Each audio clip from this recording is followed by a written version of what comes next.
السلام علیکم ورحمت الله وبرکاته.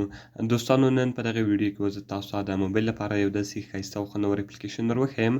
که چیرې تاسو دغه اپلیکیشن په خپل موبایل کې انسټال کړئ، بیا که تاسو په واتساپ کې یا په مسنجر کې د هر چا میسجان وګورئ، نو دغه سړي به تاسو ته سر هم نشي در خلاص چې آیا دغه سړي به زموږ میسجان وکتل او که نه وکتل. نو دوستانو په دغه ویډیو کې زه تاسو ته دغه طریقه درښیم. دغه ویډیو له موږ سره تر پایه وګورئ. زه د ویډیو په طرف ویډیو شروع کوم. نو دوستانو تر ویډیو شروع کولو مخکې چیرې تاسو ویډیو لایک کړی نه وي، مهرباني سره وکړئ زموږ ویډیو لایک کړئ او د هغه رقم له خپلو دوستانو سره خامخا شیر کړئ. او که چیرې تاسو زموږ چینل نه سبسکرایب کړی، نو مهرباني سره وکړئ زموږ چینل در سره سبسکرایب کړئ. دوستانو د دې لپاره به تر ټولو مخکې تاسو په خپل موبایل کې یو اپلیکیشن ډاونلوډ کړئ. دغه اپلیکیشن لینک ما تاسو ته د ویډیو په ډسکرپشن کې درکړی ده. تاسو ډېر په اسانۍ سره کولی شئ چې دغه اپلیکیشن له هغې څخه ډاونلوډ کړئ.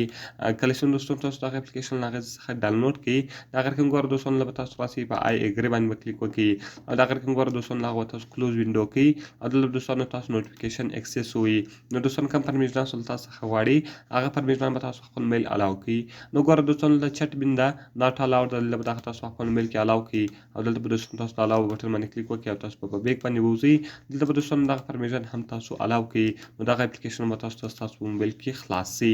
نو کله چې ګوره دوستانو دغه اپلیکیشن تاسو ته خلاص شو، دغه رقم تاسو په کنټینیو بټن باندې کلیک وکړئ او دلته به دوستانو تاسو اوکې ووایي.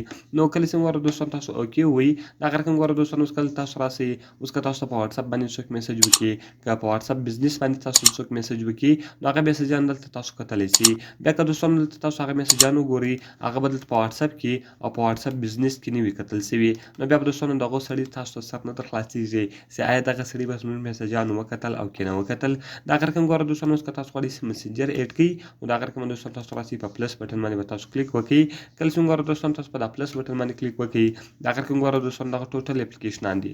اوس که تاسو غواړئ چې هر اپلیکیشن کې ایډ کړئ، صرف به دوستانو تاسو په هغه اپلیکیشن باندې ټک مارک شاون ولګوئ او دغه رقم دوستانو تاسو په سیو بټن باندې کلیک وکړئ، هغه به دلته سیو سي. نو ګوره دوستانو زه په دې ټک مارک شاون لګوم او دغه رقم دوستانو تاسو په سیو بټن باندې کلیک وکړئ، دلته به تاسو دوستانو مسنجر هم ایډ کړئ. نو اوس که تاسو په مسنجر باندې، په انسټاګرام باندې، په واتساپ بزنس باندې یا په واتساپ باندې هر څوک میسج وکړي، هغه میسج که دوستانو تاسو دلته په چټ بین کې وګورئ، بیا به دغه سړي تاسو ته سر نه در خلاصېږي چې آیا دغه سړي به زموږ میسجان وکتل او که نه وکتل. نو دوستانو ډېر ښایسته او خوندور اپلیکیشن ده، باید ټول یې په خپل موبایل کې خامخا انسټال کړي.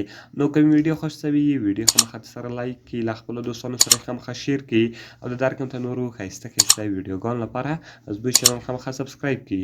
دوستانو ملاویږي په نورو ښایسته ویډیوګانو کې، په دعاګانو کې به یاد ساتئ. د خدای په امان.